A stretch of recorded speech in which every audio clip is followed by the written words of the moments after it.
Welcome to the Black Narrative, where Black stories are told honestly, unapologetically, and with purpose. Before we begin, don't forget to hit that subscribe button, turn on the notification bell, and share this video. Because every story deserves to be heard, and our voices can no longer be ignored. The air in the opulent Beverly Hills jewelry store crackled with tension as 42-year-old Diana Mitchell, a Black woman, stood defiantly before the store manager, Patricia Whitman. "I don't care who you think you are," Patricia's voice echoed. "You need to leave my store right now or I will call the security to kick you out." Diana's hands, though trembling with barely contained rage, held a navy blazer that remained perfectly pressed amidst the erupting chaos. Her eyes blazed with an intensity that froze everyone in the store. There was a palpable power in her gaze, a hint of someone pushed beyond their breaking point. Patricia, her face flushed red, reached for her phone, declaring, "I'm calling the police. You look like a thief and should be arrested." But Diana was one step ahead. Her own device now held steady in hands that had ceased trembling. "Go ahead, call them. But first, let me make my call." Little did Patricia, the manager, know, this was the beginning of her downfall when the woman she humiliated revealed who she really was. Diana Mitchell, at 42, was the visionary founder and CEO of Luminous Designs, an empire boasting 47 stores across 12 states and generating a staggering $180 million in annual revenue. Her stores graced prime locations like Beverly Hills, Manhattan, Chicago, and Atlanta. Celebrities adorned themselves with her designs on red carpets, and her engagement rings frequently appeared in prestigious magazines. For the past 8 years, she had been a fixture on the Forbes list of America's richest self-made women. Yet, what truly set Diana apart was her humility. Despite having more money than she could spend in 10 lifetimes, she still drove her 2003 Honda Civic. This was the same car she had purchased when her business finally started to make real money. When questioned about her modest vehicle, Diana's reply was always the same. "It's a waste of money. This car gets me where I need to go, and every time I look at it, I remember where I came from." Her morning ritual was unwavering. She woke up at 5 a.m., put on that bracelet, and decided which of her stores to visit unannounced. These visits weren't about checking up on employees or looking for problems, but about making sure that every customer who walked into a Luminous design store got treated the way Diana wished she had been treated during the years when she was struggling. She often told her employees, "I built this company so that no one would ever have to feel the way I felt when people looked at me and decided I didn't belong somewhere." The epicenter of this unfolding drama was Luminous Designs Beverly Hills. More than just any store in Diana's empire, this was her flagship location, her pride and joy, the crown jewel of everything she had built. Situated on Rodeo Drive, this store alone pulled in $2.3 million in revenue every single month. It was the destination where A-list celebrities shopped for red carpet events, where old Hollywood money families had been customers for years, and where engagement rings worth more than most people's houses were just another Tuesday sale. Diana had meticulously designed every detail of this store herself. The lighting had been positioned to make every diamond sparkle perfectly. Running this flagship location was Patricia Whitman. Patricia was 38 years old, with perfectly styled hair, and a wardrobe that screamed old money. She had grown up in Connecticut in one of those families where wealth wasn't new or flashy.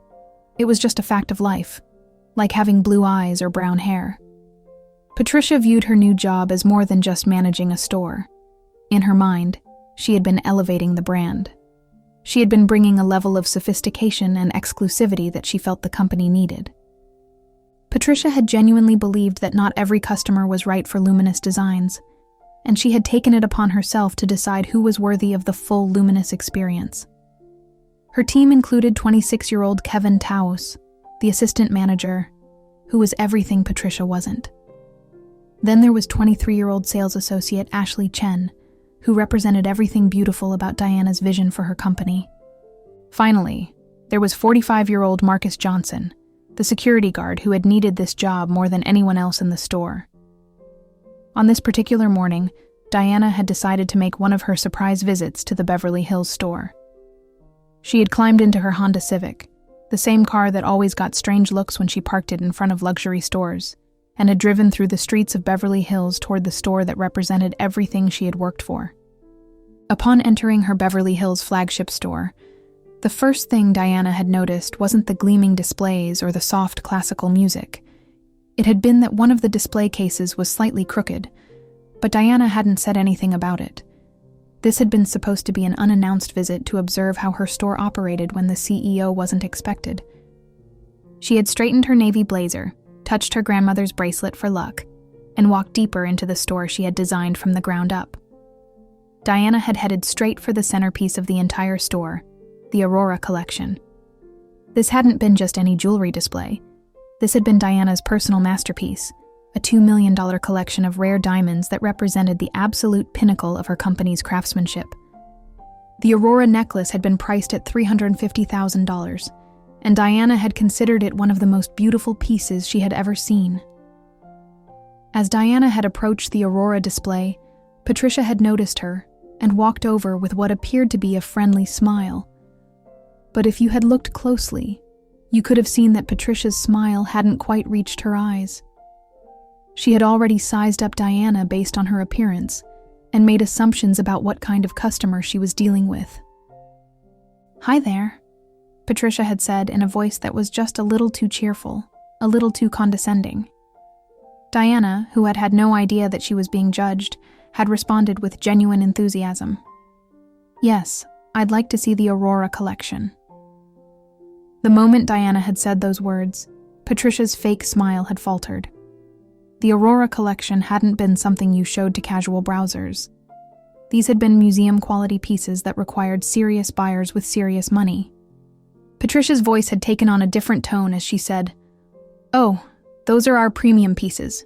They start at $200,000. Diana had been able to hear the change in Patricia's voice, but she had given her the benefit of the doubt. Maybe Patricia had just been trying to be helpful by explaining the price range. "I understand," Diana had replied calmly. "I'd still like to see them."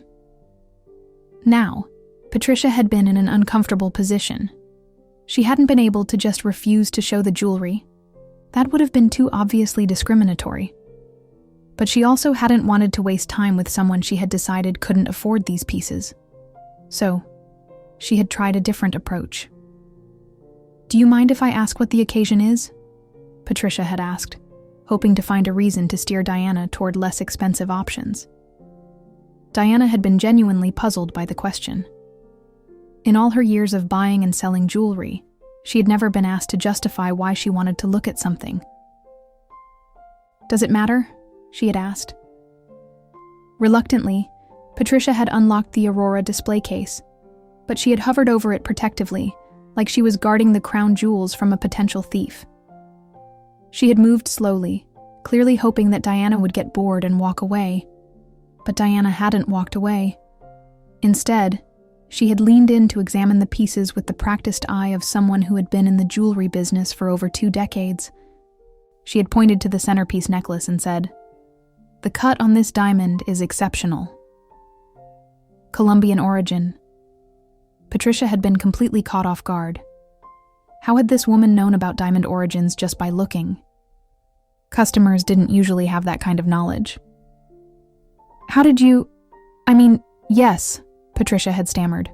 Diana had continued her examination, and what she had said next should have made Patricia realize she was dealing with someone who knew more about jewelry than most people in the business.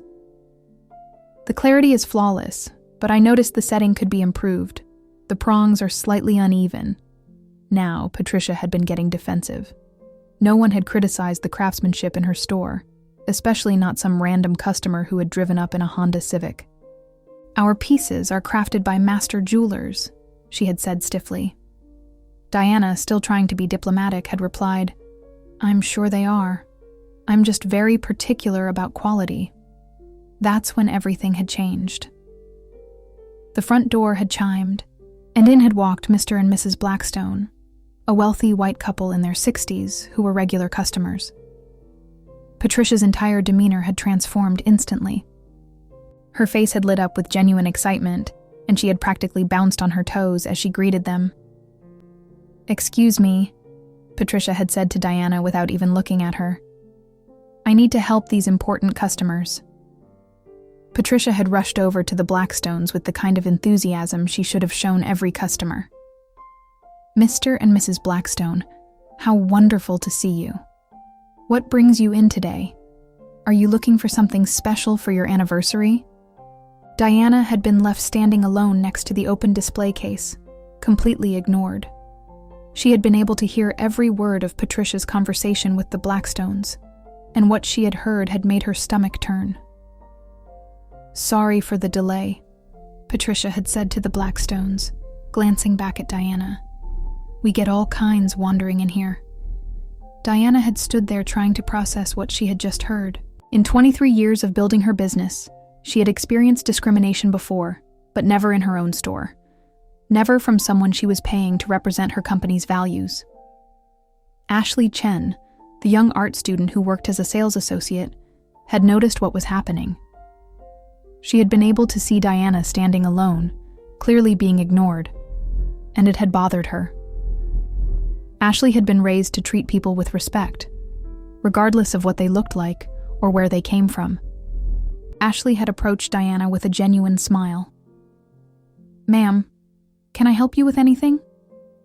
But before Diana had been able to answer, Patricia had shot Ashley a sharp look from across the store.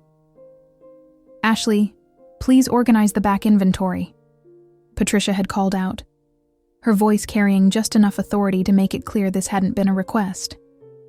Diana had seen the whole exchange and had felt bad for putting Ashley in an awkward position. "It's fine, dear. I'll wait," she had told Ashley softly.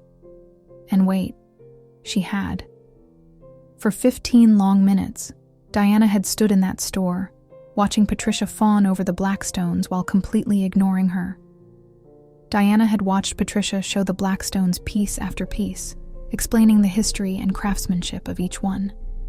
She had watched Patricia offer them champagne in comfortable chairs.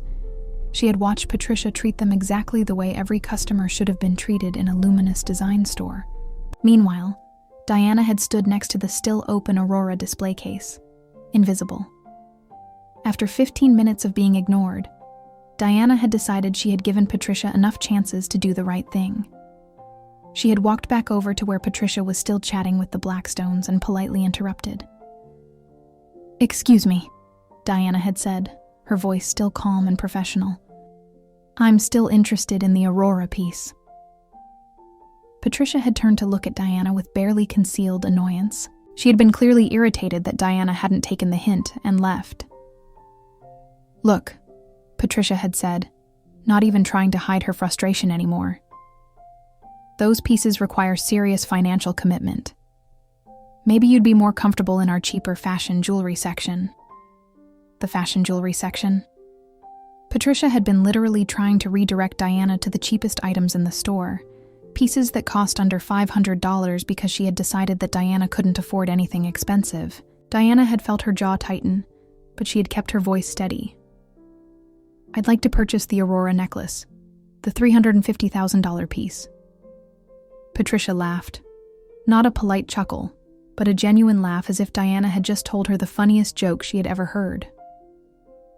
"I'm going to need to see proof of funds first," Patricia had said, still smiling like she had caught Diana in some kind of game. "Proof of funds?" Diana had asked, genuinely confused. "Credit cards, bank statements, something that shows you can actually afford this," Patricia had explained, as if she were talking to a child who didn't understand how money worked. Diana had looked around the store, her mind racing. Is this standard policy for all customers? Patricia had glanced over at the Blackstones, who had still been browsed comfortably without anyone asking them for financial verification. For purchases of this magnitude, yes, Patricia had lied smoothly. But Diana had been watching the Blackstones for the past 15 minutes. She had seen them handle pieces worth just as much as the Aurora necklace. She had seen Patricia offer them champagne and treat them like royalty. And she had noticed that not once had Patricia asked them for proof of funds, credit checks, or any kind of financial verification. Patricia turned to her. "Get out of here. You don't even look like someone who can afford the Aurora piece. Probably you're here to steal it, so get out." Diana had looked Patricia straight in the eye and said, "I won't get out." The statement had hung in the air like a bomb waiting to explode. Patricia's smile had finally disappeared completely as she realized that Diana wasn't some confused customer who had wandered into the wrong store. Diana had been someone who understood exactly what was happening and wasn't going to let it slide. "I won't get out." Diana Mitchell's voice remained calm, almost dangerously so, as she met Patricia's furious gaze. This was no longer just about a piece of jewelry. It was about dignity, respect, and the fundamental principles Diana had built her empire upon. Patricia's face contorted in a mask of rage. "You don't listen, do you?" she spat, her voice rising to a shrill pitch. "Fine, I'm calling security." Patricia turned, her eyes darting towards Marcus Johnson, the store's security guard. Marcus, a man of quiet integrity, had been watching the entire exchange with a growing sense of unease. He had a family to feed, a wife and 2 children, and this job was his lifeline. He had always believed in treating everyone fairly, a value that resonated deeply with Diana's own. Marcus had seen enough. He had seen Patricia's blatant disrespect, her thinly veiled racism, and he knew it was wrong. But what could he do? His job was on the line. "Marcus!" Patricia shrieked, her voice echoing through the stunned silence of the store. "Get this woman out of my store now!" For a moment, Marcus hesitated. He looked at Diana, then at Patricia. He saw the fire in Diana's eyes, the quiet strength that radiated from her. He saw the cold, unyielding prejudice in Patricia's. He knew his duty, but he also knew right from wrong. In that split second, a million thoughts raced through his mind. His family, his mortgage, his conscience. He took a deep breath. Just as Marcus was about to move, compelled by duty, Diana calmly raised her phone to her ear. "Yes, hello. This is Diana Mitchell," she began, her voice clear and authoritative, a stark contrast to Patricia's hysterical tone. "I need to speak with the head of your board of directors immediately. Tell them it's regarding a serious breach of company policy at the Beverly Hills store." The color drained from Patricia's face. Her eyes widened in disbelief. "Diana Mitchell? The Diana Mitchell?" she whispered, her voice barely audible. The name hung in the air, a sudden, chilling revelation that sent shockwaves through the entire store. Kevin Taus, the assistant manager, who had been observing the scene with increasing apprehension, suddenly understood. His jaw dropped. Ashley Chen, who had tried to help Diana earlier, gasped, a hand flying to her mouth. Even the Blackstones, who had been oblivious to the escalating drama, now looked up, intrigued. Diana ignored Patricia's stunned reaction. She was already speaking into her phone, her words precise and measured. "I am currently at our Beverly Hills store," she continued, "and I have witnessed a pattern of blatant discrimination and disrespect towards a customer. The store manager, Patricia Whitman, has not only refused service, but has also made false accusations of theft and attempted to have the customer forcibly removed." Patricia stumbled backward, her face now ghostly white. "No, it's not true," she stammered, but her voice lacked conviction. She knew she was caught. She knew the name Diana Mitchell. Everyone in the company knew the name Diana Mitchell. She was the CEO, the founder, the very soul of Luminous Designs. Diana paused, then continued, her voice gaining a steely edge. "Furthermore, she has asked for proof of funds for a high-value purchase, a discriminatory practice that goes against every principle this company was founded on. I am requesting an immediate investigation and appropriate disciplinary action. This behavior is unacceptable and will not be tolerated." The silence in the store was deafening. Every employee, every customer, hung on Diana's every word. Patricia was frozen, her carefully constructed world crumbling around her. Her eyes darted frantically, seeking an escape, but there was none. She had been caught red-handed, not by a security camera, but by the very woman who owned the store. Kevin Taus, the assistant manager, stepped forward, his face etched with concern. "Ms. Mitchell," he began, his voice trembling slightly. "I assure you this is not how we usually operate. Patricia's behavior—" Diana raised a hand, stopping him. "Kevin," she said, a hint of kindness in her voice. "I appreciate your concern. I've been observing, and I know there are good people here." Her eyes met Ashley's, and the young sales associate offered a hesitant, grateful smile.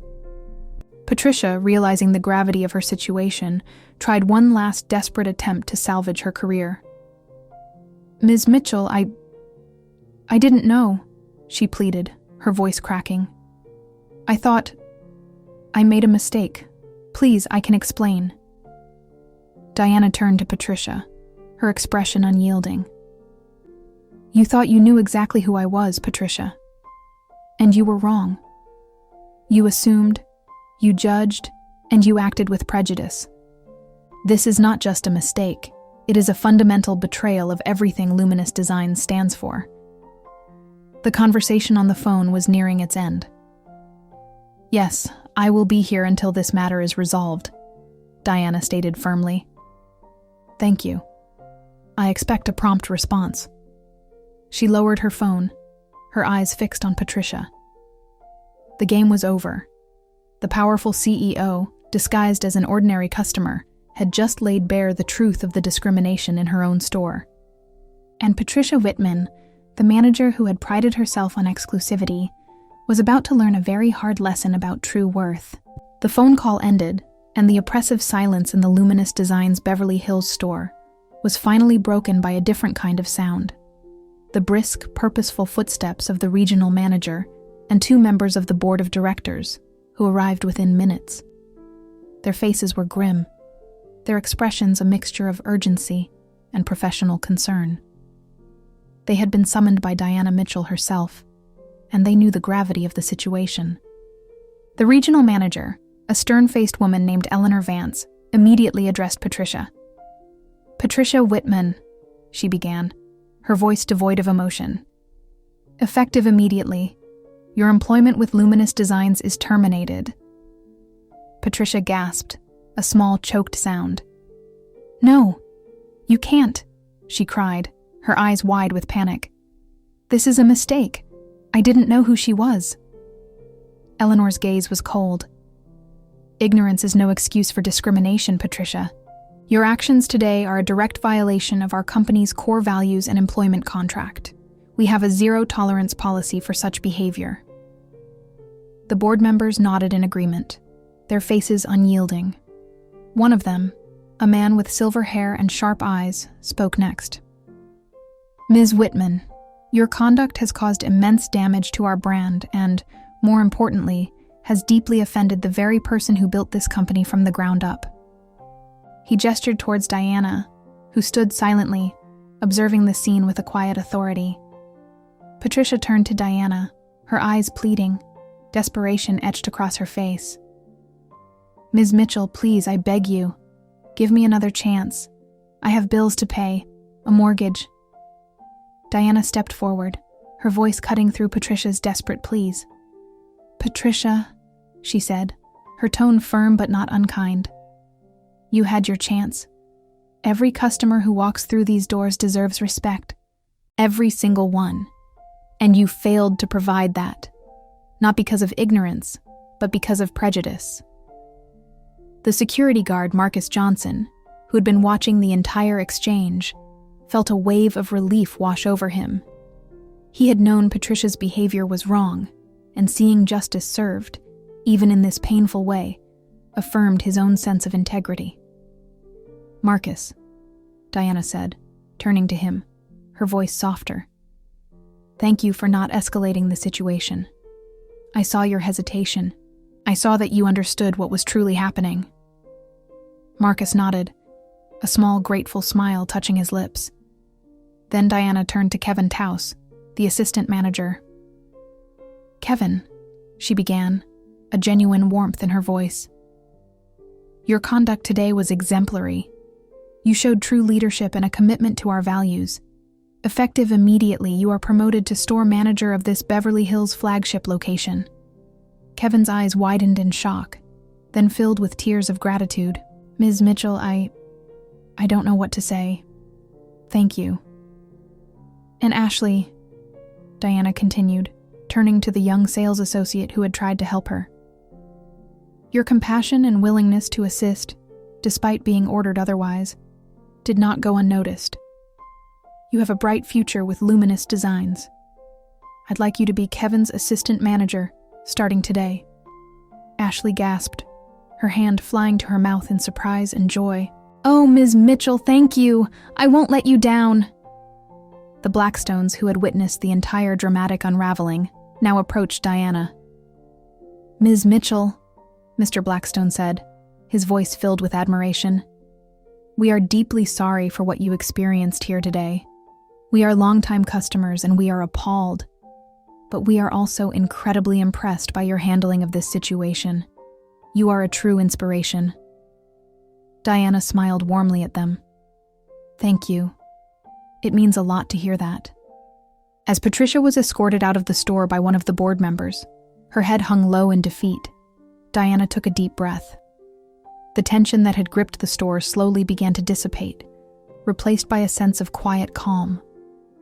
Kevin and Ashley, still beaming, began to move around the store with a renewed sense of purpose.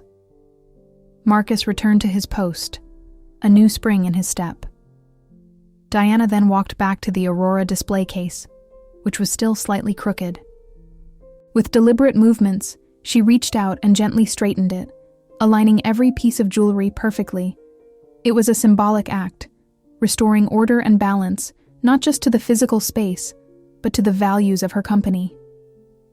"This is not just about selling beautiful jewelry," Diana said, her voice clear enough for everyone nearby to hear. "It's about selling trust, integrity, and respect. Every single person who walks through these doors, regardless of their appearance or perceived status, deserves to be treated with dignity. That is the Luminous Designs way. And if you ever forget that, you will not work here." The store had been operating normally by then, with Kevin helping customers, Ashley learning her new responsibilities, and Marcus maintaining his professional watch over everyone's safety. Diana had looked around at the store she had built, at the employees who had shown integrity under pressure, at the customers who had witnessed justice being served with dignity rather than revenge. This had been what she had worked for. Not just the financial success, but the creation of a space where people could feel valued and respected, regardless of who they were or where they came from. The woman who had been told she didn't belong in her own store had reminded everyone exactly why she belonged everywhere she chose to go. Through grace, through strength, and through the unshakable belief that treating people with dignity wasn't just good business. It had been the only way to build something that lasted. The crooked display case had been straight.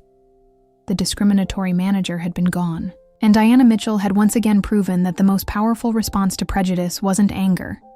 It had been success lived with grace and used to lift others up. With Patricia Whitman gone and the new leadership in place, a profound sense of calm settled over the Luminous Designs Beverly Hills store. Diana Mitchell had carefully watched the transition, her presence a silent assurance that the core values of her company would endure. She then walked back to the Aurora display case, the same one that had been slightly crooked earlier. With deliberate, almost ceremonial movements, she reached out and gently straightened it, aligning every piece of jewelry perfectly. It was a subtle, yet powerful act, a physical manifestation of restoring order and balance, not just to the display, but to the very essence of her company's principles.